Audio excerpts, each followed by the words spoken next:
Salat, 1 kiló kenyér, kávé, olaj, 1 zacskó cukor, 2 liter tej, 1739 forint.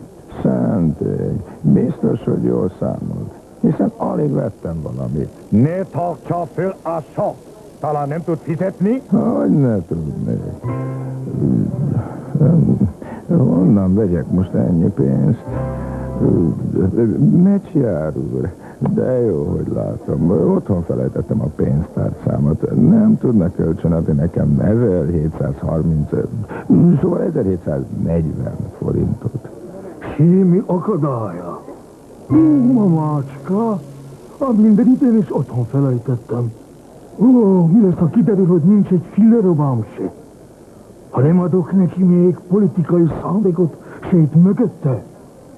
Majd én is kölcsön kérek. Elnézést, Valenta úr. Nem tudnák kölcsön adni 1740 forintot? Egy pillanat, Maris.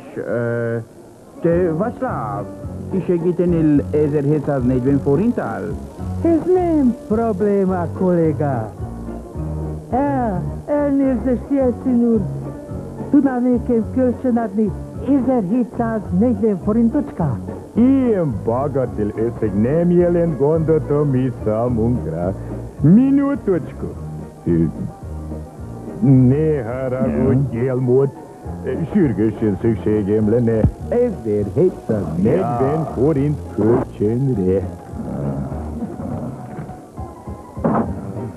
És mikor adod meg?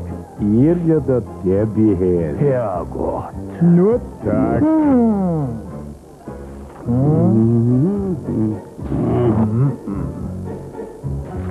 Na hát, még hogy én nem tudok fizetni. Tessék, itt az 1740 forintja. Megszámolhatja. Várjon, 1 forint visszajár. Pi. Apád, anyád, ide jöjjön. Pardon, Horn úr.